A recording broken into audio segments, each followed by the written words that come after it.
Hello for the last time for this NHS Estates event. So I'm looking forward to this panel as we have two fantastic speakers for you. We'll be discussing the present and future of patient experience within the NHS. Positive patient experience can be directly linked to better clinical outcomes, including closer adherence to medication, reduced use of healthcare services, as well as being commonly used as an indicator for measuring the quality in healthcare. Estates and facilities leaders have a huge part to play, including ensuring the cleanliness of buildings, parking availability, access, and wayfinding. In this panel, we'll hear about what steps can be taken to continuously improve the patient experience and their satisfaction, which often has quite a large impact in the general public's perception of value in the healthcare they're receiving. So I'd like to introduce you to Elaine Cloutman-Green, Consultant Clinical Scientist in Infection Prevention and Control at Great Ormond Street Hospital, and also Eleanor Walsh, Head of Patient Experience, Blackpool Teaching Hospitals, NHS Foundations Trust. And don't forget, if you've got a question for Elaine or for Eleanor, you can submit the question using the Q&A function at the bottom of your screen. We always say that this is very much a conversation that we're having, and we've got a little bit of luxury on this panel because we only have two guests, so we've got a little bit of time to breathe. Welcome, Elaine, and welcome, Eleanor. And let's start off, if we can, with you, Elaine, and find out a bit more about what you do as a consultant clinical scientist in infection prevention and control at Great Ormond Street Hospital. Paint us a picture for us. So I think the main thing to say is that I have the best job in the world, and it's amazing. And one of the reasons that it's amazing is because Gosh is an amazing place, and actually working with children in the NHS is an amazing experience. They never cease to challenge and amaze you, even if you think. So as a consultant clinical scientist in infection control, I'm effectively the infection control doctor for Great Ormond Street. So I have responsibility for all of the staff, all of the patients, and all of the visitors. So when we talk about experience, we talk about everything in a really holistic fashion. And I think it's really important that infection control are part of that patient experience conversation, because too often when patients don't get good experiences in a hospital, it's often felt that infection control is the barrier to that, right? We stop people playing with toys, we stop people going out and about, we stop Christmas decorations being put up. And actually a lot of that is because people don't want to talk about risk. And there's a lot of stuff we can do, despite the fact that we're trying to keep patients safe, that actually positively engage with that patient experience. So my job is to basically have those conversations on a day-to-day basis and say infection control isn't the blocker here. Actually, let's talk about how we make this better. I know, Elaine, that infection control is important, you know, if you're a grown-up, but at Great Ormond Street Hospital, you have a lot of very, very poorly children. And so it's a really critical role, isn't it? How do you keep them safe? What are you looking at infection control to make sure that those young patients and those young, you know, quite fragile bodies are safe and aren't picking up any things they shouldn't be? I mean, it's incredibly challenging, and there's quite a lot of need to be creative. So my kids are staying with me for up to 2 years at a time. So they're sitting in a room that's kind of probably the size of your kitchen for that entire period. And that is their home. This is often where they're staying with their parents and learning to live their first few years of their lives. So they're learning to walk in these environments. They are throwing things on the floor and trying to put them in their mouth.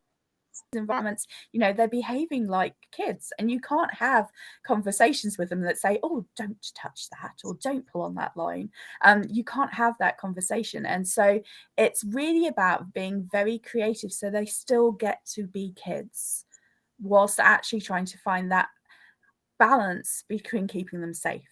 And so you don't want to stick them in a bubble where they never interact, because if you do, then actually you're really impacting their social development, and that will impact them for the rest of their lives, let alone what happens to them in the trust. So it's this constant balancing act between trying to get them in a situation where they can be like children, where they can see their siblings, where they can engage with their parents, where we're keeping them safe, but we're not stopping them being children. And that is challenging. It involves looking at how we design wards and spaces, how we look at how children engage in play and where they're allowed to go. All of these things like really impact on the day feel of what it's like to be in hospital as a child. Gosh, Eleanor, tell us about life in Blackpool, what you do, and your path to getting to your role. So I've worked in Blackpool teaching hospitals for 10 years now, and I don't think I've ever had a job where I've probably stayed here as long, but honestly, no 2 days are the same. Being in patient experience, we get access to a whole lot of feedback, so many different experiences. We get about 5,000 pieces of feedback a month into our organisation, and you just feel that you've got real opportunities with that feedback to listen and learn from it and make a difference with it and make a lot of positive changes. I get to create patient engagement campaigns. I get to meet people, resolve problems for them. Yesterday, we cover patient and family relations, which most people in the school might have PAL services in their trust. So we deal with a lot of complaints and concerns as well. We're really, I guess, that person that's that person between themselves and the clinician as well sometimes. So it's a really fantastic opportunity to be able to access so much wonderful information and use it to kind of make improvements.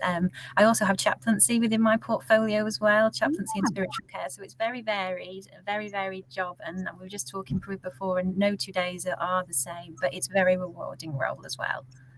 And why, Eleanor, do you think? I mean, it perhaps sounds a silly question, but why does good patient experience matter so much? What are the benefits of a very good experience?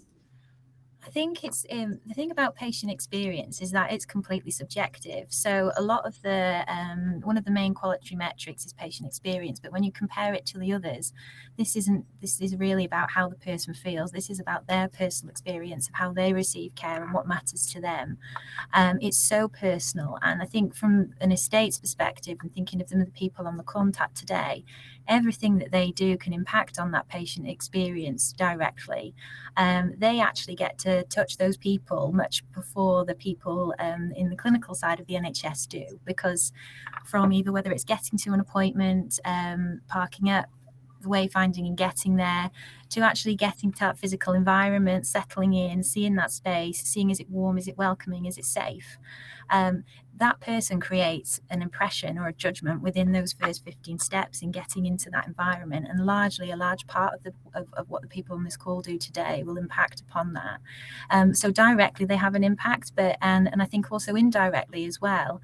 When we've got happier patients, that leads to happy staff, because our patients are more compliant, they're adhering to things they want to be in our services, and they have shorter lengths of stays, there's a better clinical outcome for them, and that ultimately it means that the staff probably have to spend less time on a one-to-one level in nourishing that patient before they get discharged and leave our services. So it both impact indirectly the patient and staff experience. And I guess from my point of view, if you have patient experience teams within your organisations or your patient feedback facets, please absolutely do speak to them, link in with them, because they've got so much vital information which you can find out about how patients are perceiving the non-clinical aspects of care and really make a difference. It's nice to hear, Eleanor, that you're taking on board the feedback. Is that what happens at Great Ormond Street, Elaine? Is feedback of patient experience taken very seriously, and changes made to try and make things better all the time? Yeah, I mean, it gets reviewed every week. Even kind of on a Friday on a Twitter feed, those patient experiences get shared more widely, so that we understand what we do well, what we do not so well. In terms of our accreditation center, all of those things feed in. So all of the things, not just to things like CQC, which people will have heard on at kind of a high level, but your lab accreditation, all of your other services will get accredited, and patient experience will be reviewed as part of that. So it's a really key driver for everything that we do in terms of working out how we can do it better, because we can always do better. There is, this healthcare is constantly changing. There's constantly options for how we look at things differently. And one of the really important things is, if we don't speak to people, we don't actually know what matters to them. And so we can put our perceptions of what's important in terms of prioritizing things, but often, especially with kids, we have a real issue where kind of people think about what to do with the really young ones, and they'll think about what to do with your teenagers. But there's 8 to 12-year-olds that feel like they really miss out because people treat them as children. Unless you go out there and speak to them, you don't really discover what kind of things would make a difference for their stay. Yeah, and it is interesting things. Before we came on here, I was telling you both that I did a podcast with a young girl. She's 10 now. Betsy at the Marsden is her Instagram link, and she's got Ewing sarcoma and has gone through a year of chemotherapy and radiotherapy. And you know, the biggest thing that mattered to Betsy in hospital was it upset her when her parents had to cut her pajamas to put the ports in for her chemotherapy and all that kind of thing. So little Betsy, age 10, has raised £23,000 on her own or with her family. And she's designing now special pajamas that I'm sure will be useful at Great Ormond Street with Velcro bits and pieces so that drips and lines can go in. But who would have thought that that would be really important? But that's what upset her through the treatment. She didn't like her favorite pajamas chopped up. So that's what she's done, which is incredible. What are the things, Elaine, that you could highlight? Have you got any examples that you think, I mean, Great Ormond Street does loads of things amazingly. It's got a worldwide reputation. What are the things that you've changed or implemented that you think are for the better and have gone down really well patient experience wise? So I think one of the things that we're constantly working on is we've just worked with the RCN to release some toy guidance, because toys are embedded in our framework, right? They're something that is quite tricky for our domestic services team to actually manage in terms of cleaning. You can have Game Boys and stuff that are built in that, like our electrical engineers spend lots of time working on.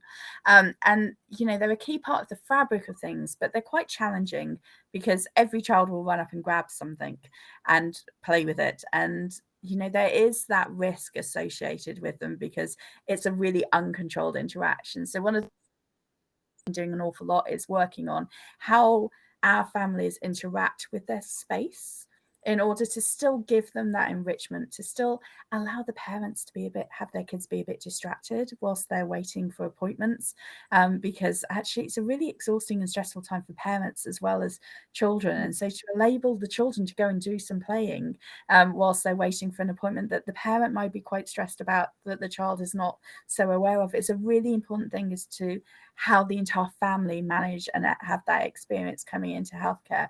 And I think one of the things that is changing is that it's been very tempting for a lot of places to just remove all of those things because they require extra cleaning, because they require extra thought and maintenance and all of those things, so that it makes it easier for staff. And I think we're fighting really hard to say that they are a key part of how families experience healthcare, or even if you've got a teenager, so that they have something to do while they wait for 2 hours in between imaging. And so we shouldn't be removing stuff because it's simple for us. We should be finding a way to do it safer. And I think that's one of the things that we have been working really hard on recently, and hopefully nationally will start to now have a bit more of an impact. Eleanor, what would you say are the things that you do particularly well in Blackpool? What are the things you're most proud of in improving that patient experience?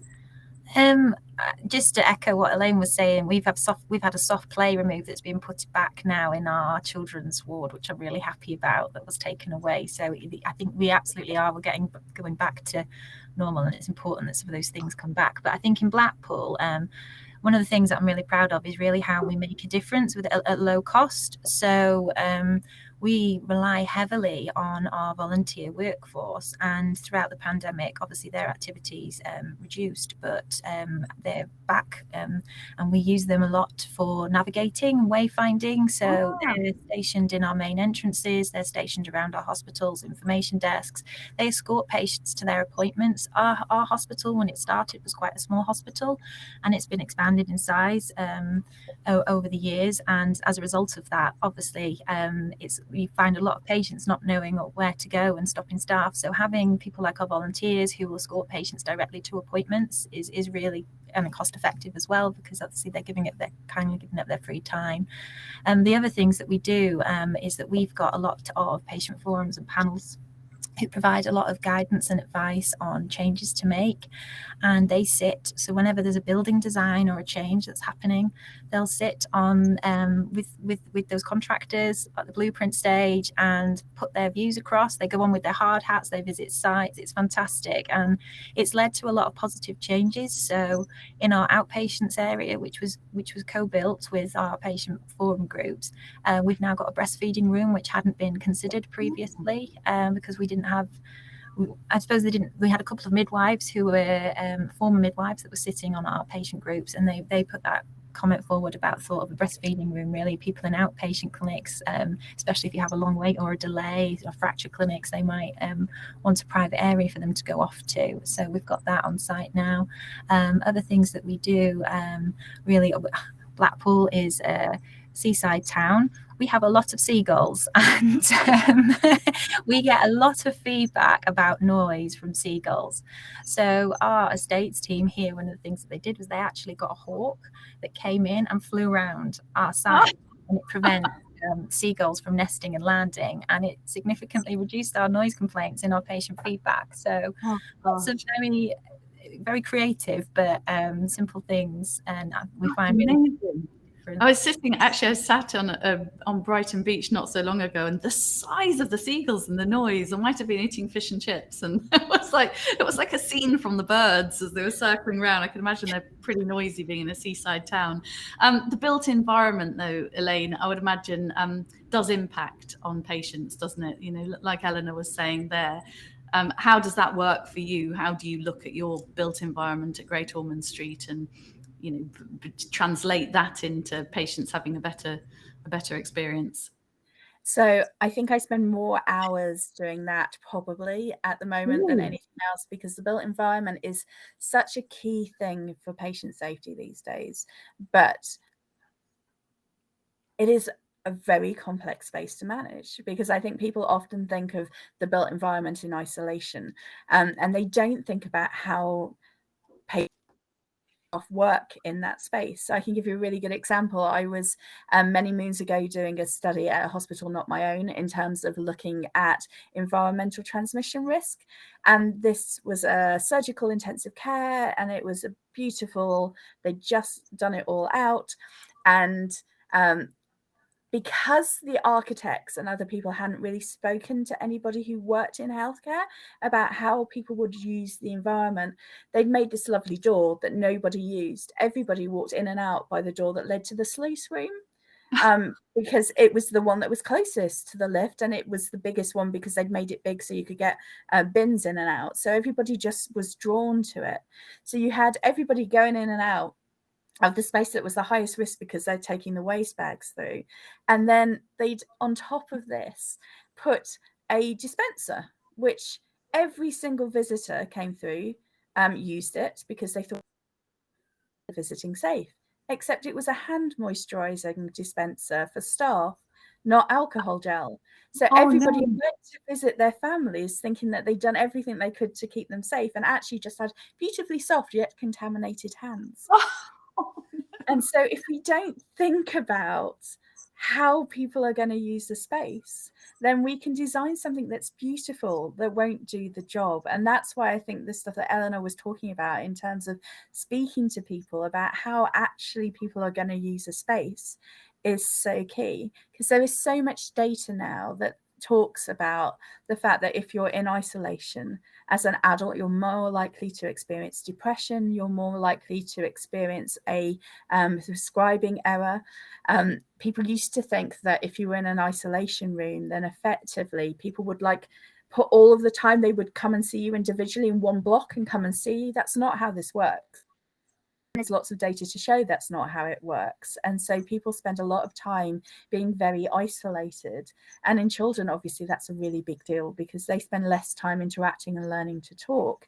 And so isolation rooms are great. And most hospitals now, for privacy and comfort, are going for more and more cubicles. But we really have to think about things like, how do we design a cubicle so there's still that interaction? So actually, should we have big glass walls that, like, a patient can turn black if they don't want to interact, but also can sit and watch people walking by or communicate? Like, how do we get innovation into that built environment so that we actually enable people to have privacy when they want, but also that we reduce all of the risks that we know are associated with that. So what's the most, in terms of built environment, Elaine, what's the most exciting project on that front that either you are working on or have worked on? So designing a new children's cancer centre. So a lot of these things are very much on my mind because, again, these are the children that will stay with us the longest. They'll have repeat visitation. And it's thinking about even things like, how can people eat together?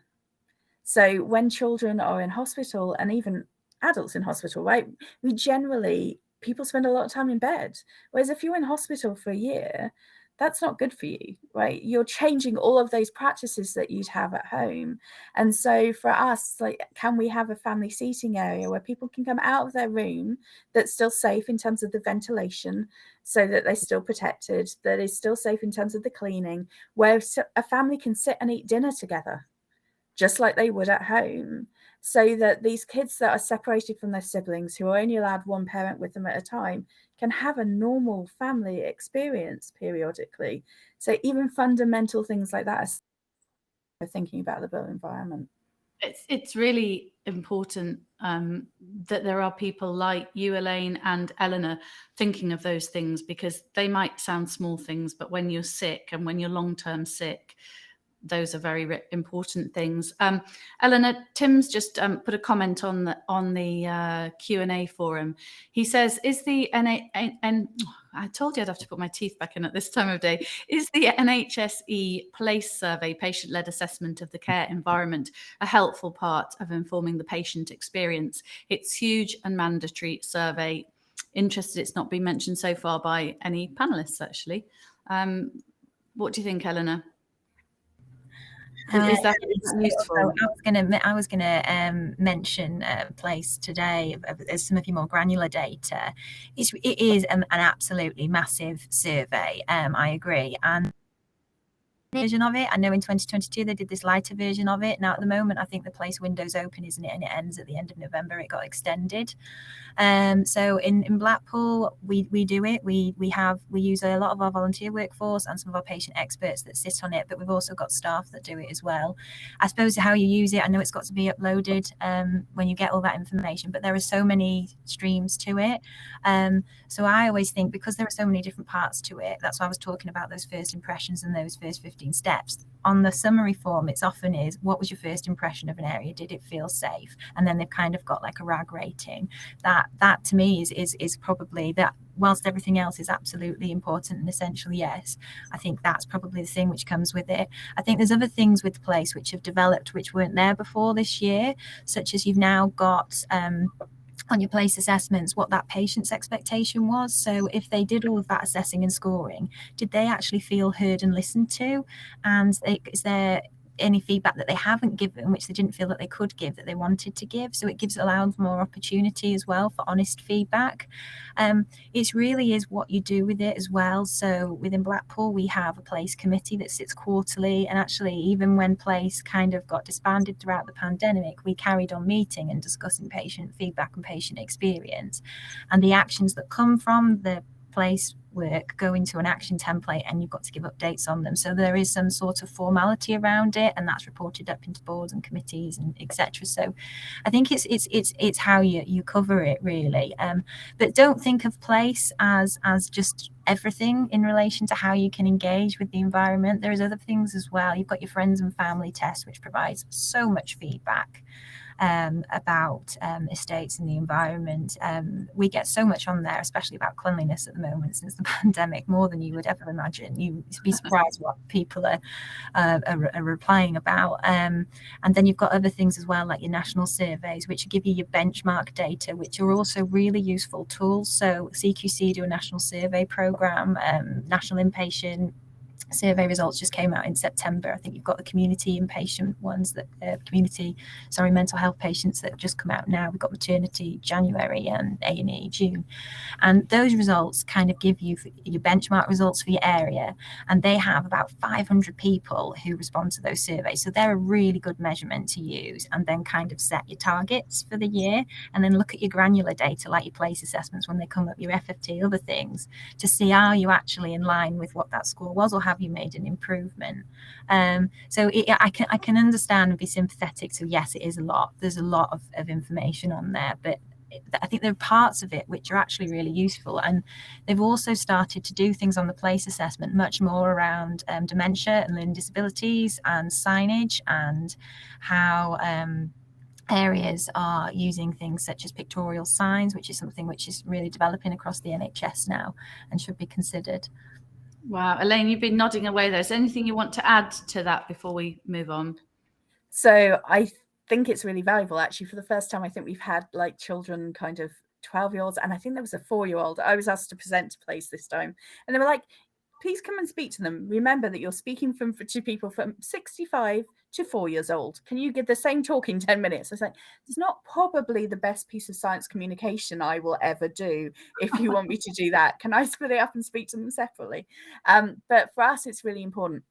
And it's just, for me, it's a tool. It's another thing that you put into that arsenal of information that you get back in order to give you some context. So it's great.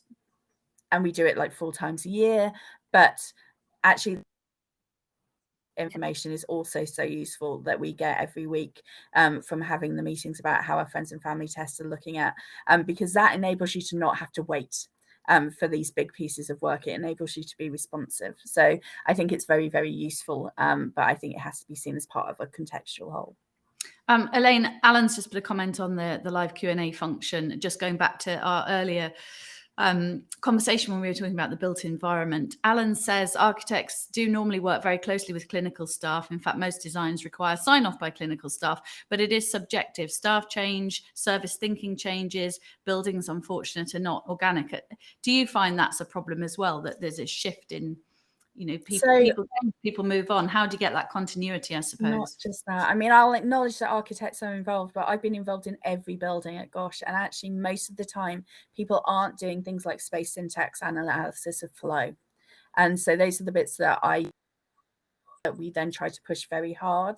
But sometimes the architectural aims are different. So sometimes the architectural aims are about things looking engaging and looking really pretty, whereas actually I want them to be functionally engaging and functionally and operationally interactive and useful in a different context. So I think that although we all have the same aspirations, I think some of the things that we need to get better at are actually having conversations, because when I get asked to sign off a space, I'm asked to sign off a blueprint of a space.